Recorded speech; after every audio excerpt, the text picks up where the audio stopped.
So hello everyone, I hope you're doing well today, wherever you are. I hope the world is being kind to you and you're being kind to the world. So we can start off straight away with the chanting before the meditations and then the Dharma talk. I think I can hear some sound there, Leanne. So maybe you need to mute whoever that was. So here we go. Namo Tassa Bhagavato ArahatoSammaSambuddhassa. Namo Tassa Bhagavato ArahatoSammaSambuddhassa. Namo Tassa Bhagavato ArahatoSammaSambuddhassa. Buddham saranam gacchami, Dhammam saranam gacchami, Sangham saranam gacchami, Dutiyampi Buddham saranam gacchami, Dutiyampi Dhammam saranam gacchami, Dutiyampi Sangham saranam gacchami, Tatayampi Buddham saranam gacchami, Tatayampi Dhammam saranam gacchami, Tatayampi Sangham saranam gacchami. Namo Buddhaya, Namo Dharmaya, Namo Sanghaya. Namo Buddhaya, Namo Dharmaya, Namo Sanghaya. Namo Buddhaya, Namo Dharmaya, Namo Sanghaya. I take refuge until I am enlightened in the Buddha, the Dharma, and the Sangha. And through the positive potential I create by practicing the 6 paramitas, may I soon attain enlightenment in order to benefit all sentient beings. I take refuge until I am enlightened in the Buddha, the Dharma, and the Sangha. Through the positive potential I create by practicing the 6 paramitas, may I soon attain enlightenment in order to benefit all sentient beings. I take refuge until I am enlightened in the Buddha, the Dharma, and the Sangha. Through the positive potential I create by practicing the 6 paramitas, may I soon attain enlightenment in order to benefit all sentient beings. May all sentient beings have happiness and its causes. May they be free from suffering and its causes. May they never be parted from the happiness beyond suffering. And may they abide in equanimity, free of bias, attachment to the near, and aversion from the far. I shall cause this. Great compassionate Buddha, please inspire me to be able to do so. Reverently, I prostrate with my body, speech, and mind, and present clouds of every types of offerings, actual and mentally transformed. I confess all of my negative actions accumulated since beginningless time, and rejoice in all the virtues of all holy and ordinary beings. Please remain until cyclic existence ends, and turn the wheel of Dharma for all sentient beings.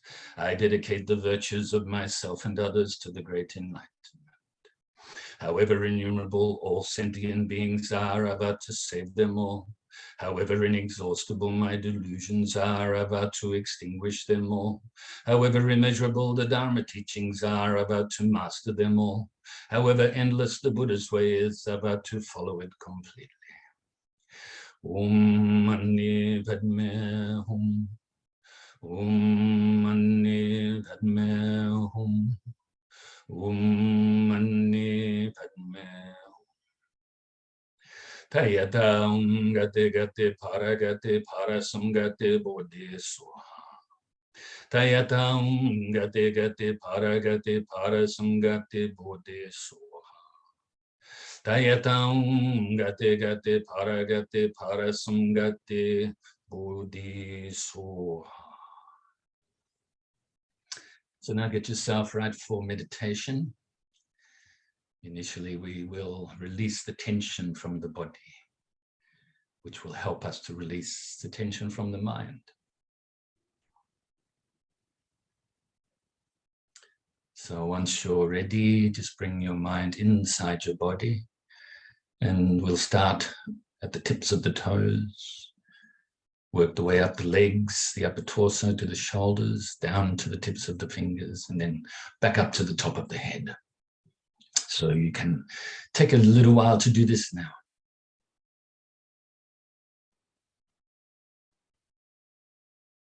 If you're so inclined, then you can use the long in-breath or a big in-breath and then a long out-breath to release the tension, or even manipulate the body a little.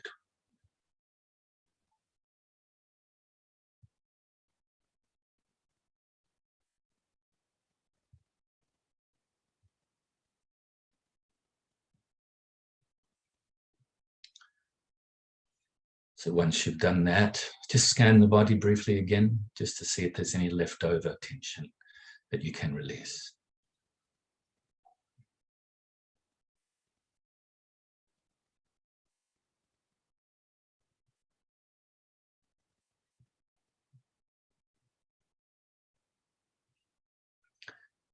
And now bring your focus initially to the tip of your nose and place your mind on your breath, the feeling of the breath as you breathe in your nose all the way into the lungs. They expand as they fill with the air. They compress as the air leaves them as you breathe out your nose. And if you feel like it, then you can add the extra technique of counting the breath or breaths. 1 to 10. So 1 in-breath and 1 out-breath is 1, and so on and so forth. But if you do get distracted on your way to counting to 10, then at that time, go back to 1. Don't count past 10, because we don't want that to be the focus. The focus is your breath, the breathing, the feeling of the breath.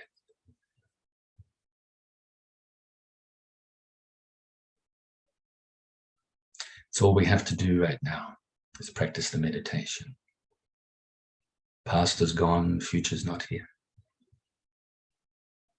The present is fleeting.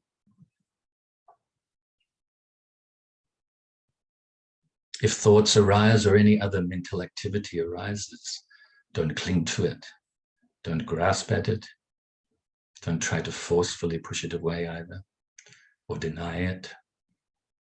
Just let it go naturally by replacing the mind back onto the breath.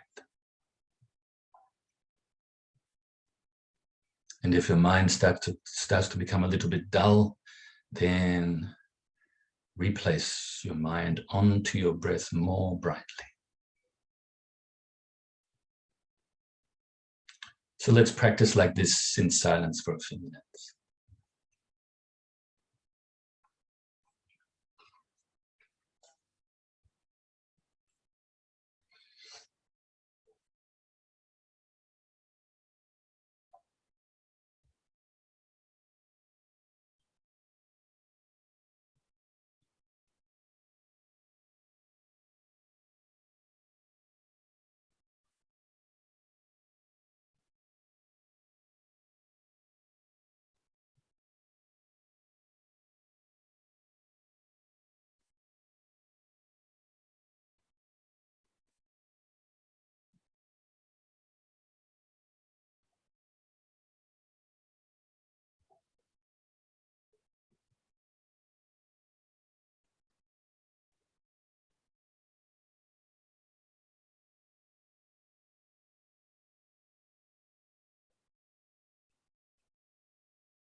So now we can feel very pleased with ourselves for engaging in the practice.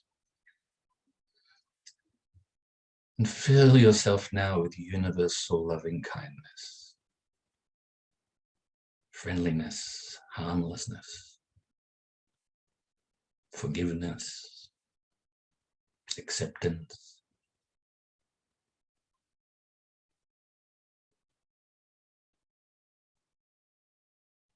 You can visualize yourself totally filled up, your mind, your body filled up with this universal loving kindness in the form of white light or white nectar, or just the feeling is fine too.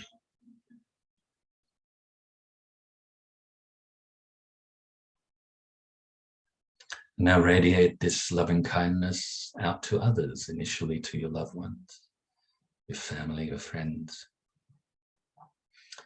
filling them with loving kindness as well.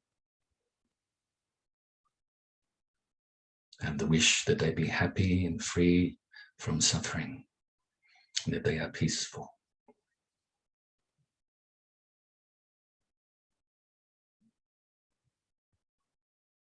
And as per usual, we will gradually radiate this loving kindness out further and further. Of course, we do a short one here, but you can actually, when you practice this meditation in your own time, you can make it as long as you want.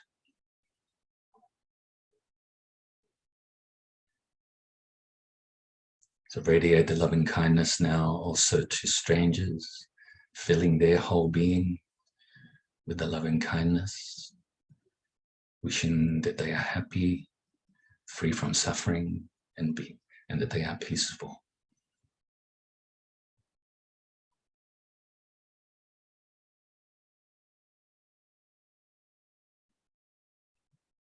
Now also include those you may regard as enemies, those people that you find difficult, irritating for whatever reason. Fill them too with the universal loving kindness and wish that they are happy, free from suffering, and that they are peaceful.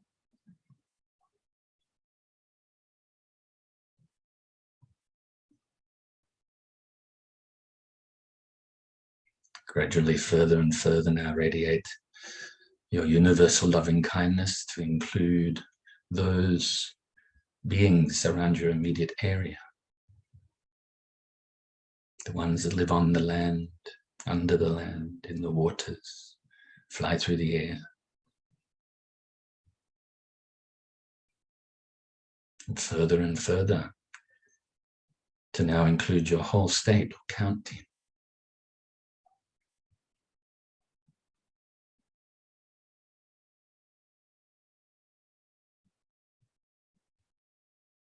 And other states and counties throughout your whole country.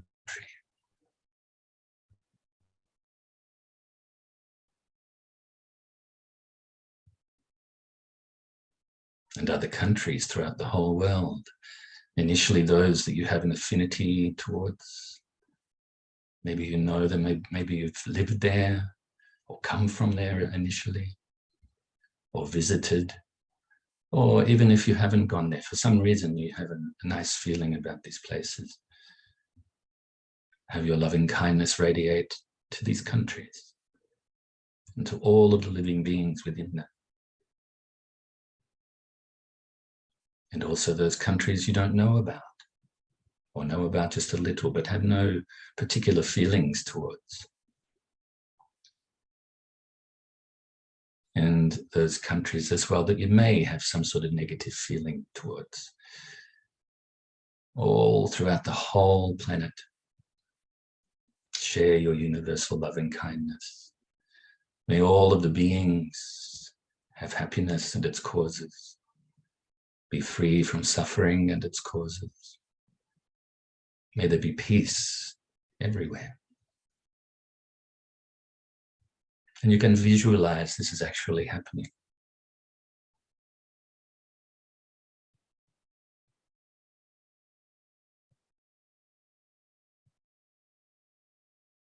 Now radiate your loving kindness to other worlds throughout the whole solar system and other solar systems throughout the galaxy and other galaxies throughout the universe. Have your loving kindness pervade throughout infinite space, this immeasurable loving kindness.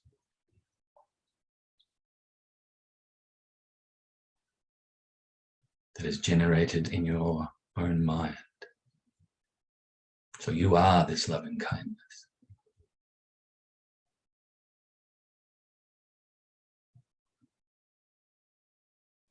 Now also be present here and now to recite the dedication prayer. Due to this merit, may I soon attain the enlightened state of the Buddha, so that I may be able to liberate all sentient beings from their suffering. May the precious bodhicitta, not yet born, arise and grow. May that born have no decline, but increase forevermore. And may the precious view of shunyata, not yet born, arise and grow. May that born have no decline, but increase forevermore. Namo Buddhaya, Namo Dharmaya, Namo Sanghaya. I just share with you there that whenever I do my practice sessions, whether it's doing it with my mum as we do, or whether it's by myself a few times a day, I always take refuge after the dedication prayer. I know that's not common, but I always have thought throughout the years of practicing the Dharma that we should always really reaffirm our refuge in the Buddha, the teacher, teachers, in the Immaculate Dharma, and also in the supportive Sangha. The three jewels that we regard as the most precious things in the known universe. Because when we utilize the Buddha and the Buddha's teachings and the spiritual community as support, we get the opportunity to purify our minds. We get the opportunity to improve and eventually realize our true nature, what we call the enlightenment, or nirvana, or nirodha, or anuttara samyak sambuddhi, sammasambuddha, unsurpassed supreme enlightenment.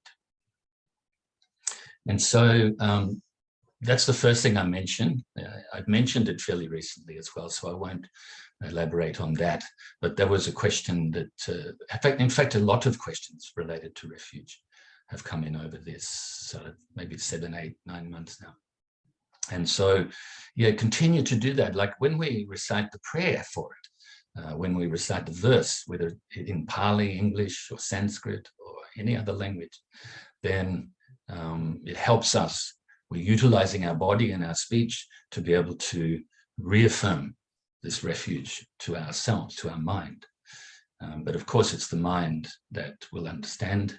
It's the mind that will be absorbed with this refuge. And of course, as the Buddha said, take yourself as your own refuge. So you yourself have to practice, obviously. If we just have the Buddha, if we just have the Dharma and the Sangha, even though we say they're the most precious things, without you putting them into practice, putting the Dharma into practice, then there will be no improvement. There will be, even though we have our true nature is enlightenment, we have it already.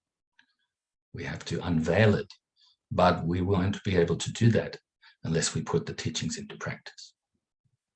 It'll be like we have, like in our clothes, it's sewn inside the clothes. You have a wish-fulfilling jewel, or you could say, just for convenience sake now, a diamond worth a lot of money. But then you go through your life very poor materially because you don't know it's in there. But all you have to do is uncover it, unveil it, and then you can realize you have the diamond. So the diamond there can also represent the Dharma in itself, but also your enlightened nature. That's what the main point I'm making.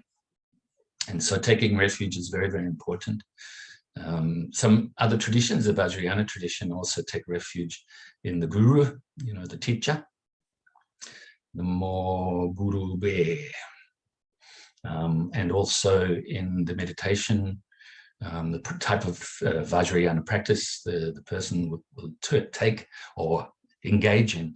He will take refuge in what they call the Yidam, Tibetan word for, basically translated, it means meditation deity or the bodhisattva or the Buddha that you're focusing on for specific practice. And also in the Kandro, Tibetan, means Dharma protectors. And so really they're all covered in the three jewels, the three refuges, aren't they? But they expand upon it for their own practice. So you would go Namo Yidam, Namo Gurube, Namo Buddhaya, Namo Dharmaya, Namo Sanghaya, Namo Kandro, like that. That's in Sanskrit, utilizing a few or two Tibetan words as well. But it's all covered in the three refuges. So I think that'll do for that now. And there's been quite a few questions of which I'll speak about now in relation to the 6 root afflictions, or you could say 6 root delusions, which of course are the 3 poisons. So the real roots, the 3, it comes from ignorance. Ignorance is the root, absolute root of all of our afflictions. And then the duality that arises from this ignorance, you have attachment and aversion. And then attachment to what you find pleasing and want, aversion from things you find unpleasant and don't want. And then from those 3 also arise another 3, which is pride, doubts, and wrong views. Okay, so quite a lot of I'll mention the questions that have come, some of them, okay, but I'm going to try to answer, like I did with the answering the questions on the law of karma in the last 3 or 4 weeks, that answering almost like just giving a Dharma talk. And then hopefully I've answered all those questions. If I haven't, then like I say, I always invite you to send me some text or even a call, and then we can discuss, or I can answer you again and elaborate more, either in class or just in the text. Okay, so it's up to you. So the 6 root delusions then cause what we could call the 20 secondary afflictions. And these 26 then give rise to all of the other ones. They cause all of the suffering throughout the whole universe and beyond. So all the suffering throughout cyclic existence or samsara.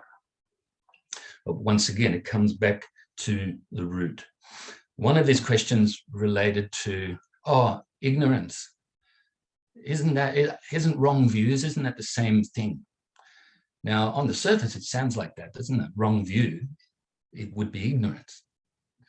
But the ignorance we're talking about is this belief in this permanent, unchanging self. The belief in this, or soul, the belief in Atman in Sanskrit, or Atta in Pali. But the Buddha taught Anatman, or Anatta, no self.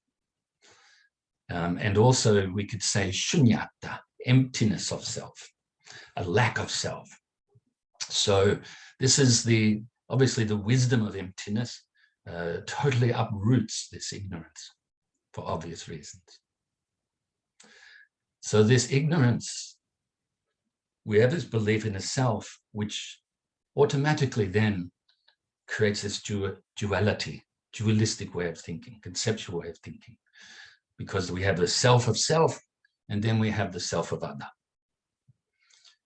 We get attached to ourself, you could say, and then maybe have an aversion to other. Or we have attachment to some other, and even an aversion to ourselves. Maybe we get down on ourselves too much. So the ignorance is this belief in a self of self, and a self of other. The 2 obscurations, or the 2 hindrances. So they're the three poisons: attachment and aversion. Think about attachment, tanha, sometimes translated as desire, but actually, desire really is neutral. It depends on what it's based on. If you may desire enlightenment, you may desire that all living beings be free from suffering. This is a good desire. And you may desire to hurt others. This is obviously a bad desire. So attachment is a better word, I think. Attachment to what we find pleasing and what we want. We want to win or gain. We want pleasure. You could say we want fame. We want to be praised. And then, of course, the opposite of that, aversion, we don't want to lose. We don't want pain. We don't want to be blamed. And we don't want to be shamed. These, once again, are the 8 worldly winds. I like to say metaphorically, that blow us off our Dharma path. We get so concerned with these. They're also known as the 8 worldly concerns, and they come in pairs, 4 pairs, so they're also known as the 4 pairs. So I think that'll do for those 3, and now we can talk a little bit more about the other 3.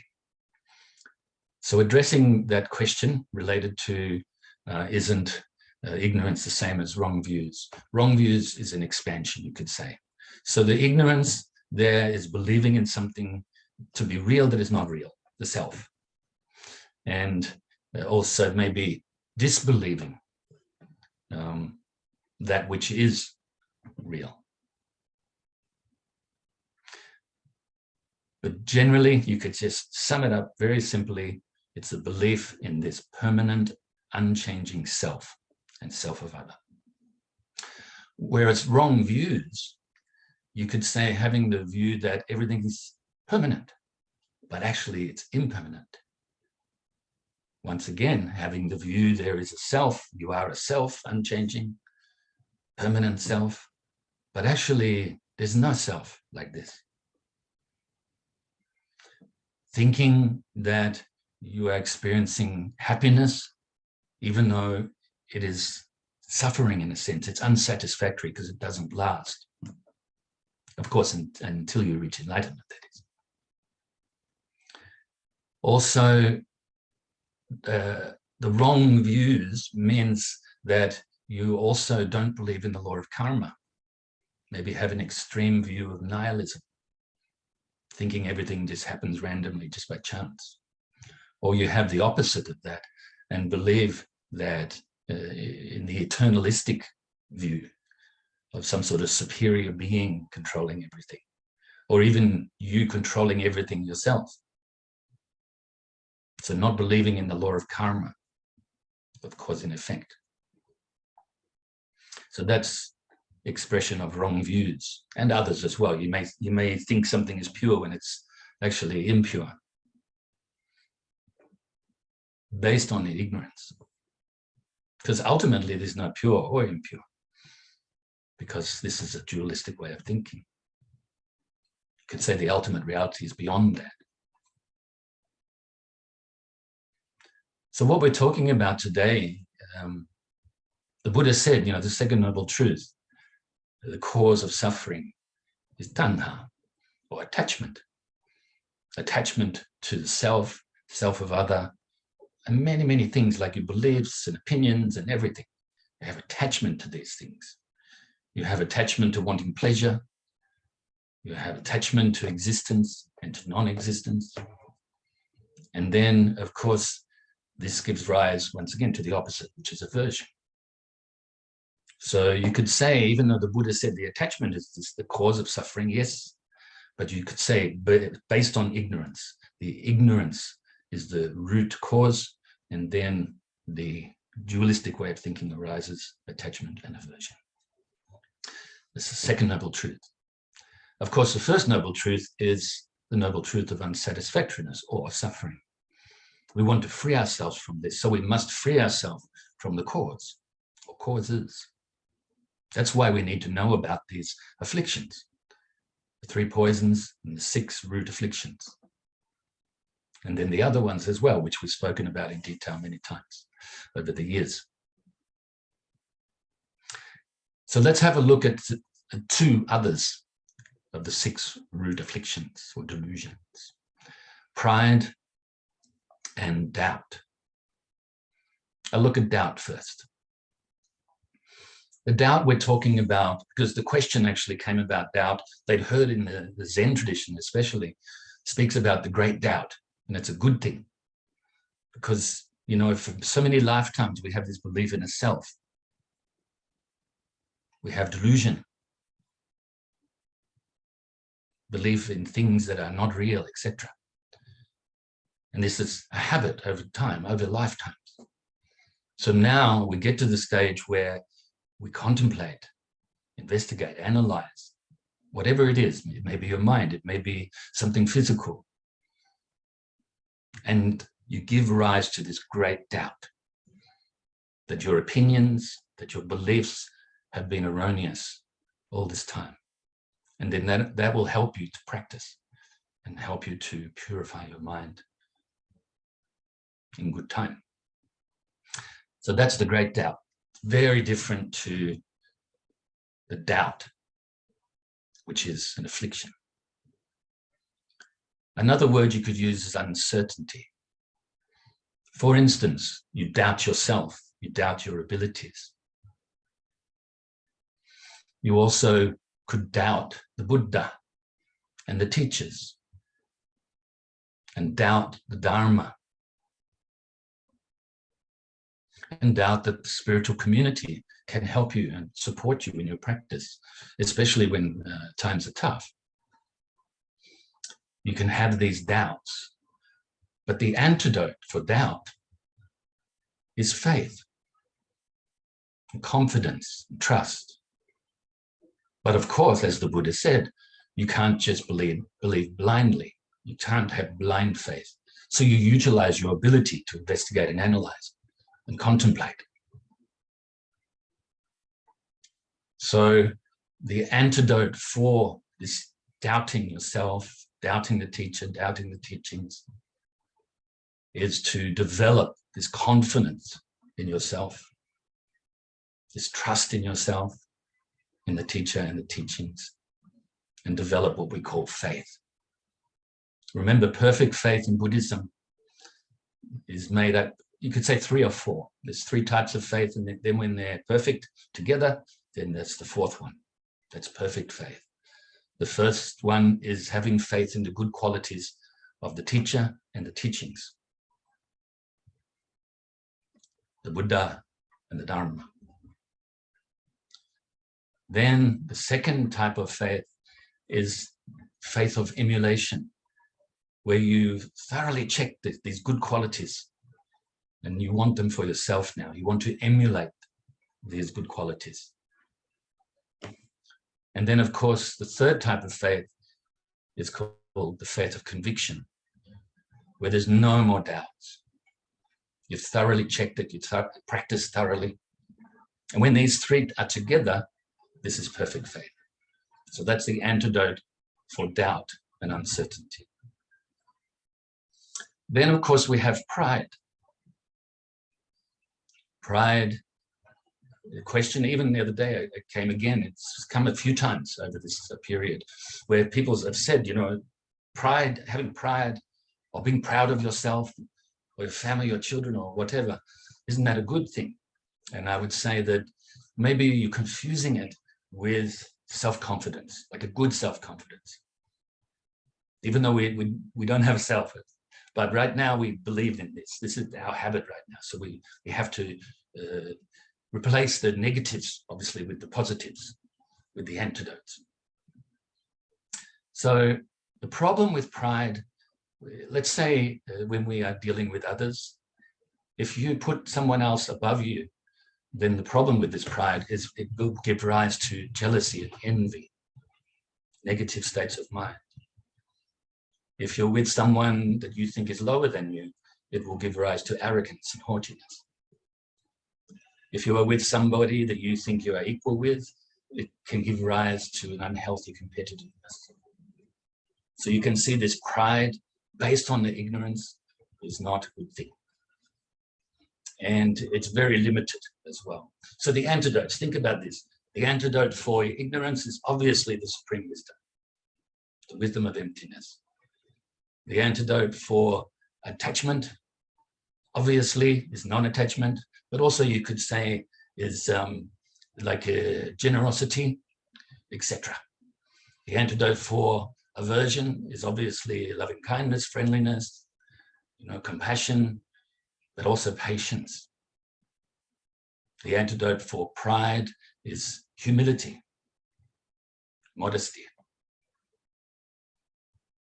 based on reality. Obviously, I mentioned the antidote for the doubts is faith, confidence, and trust. And of course, the antidote for wrong views is to develop the right views, to understand how things are impermanent, have the nature of being unsatisfactory in samsara. There is no self.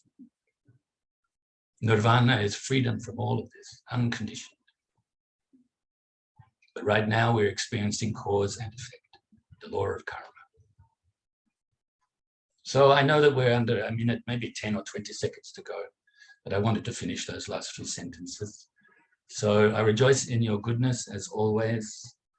Please do your best to look after yourself. Study well, practice well, share the Dharma well.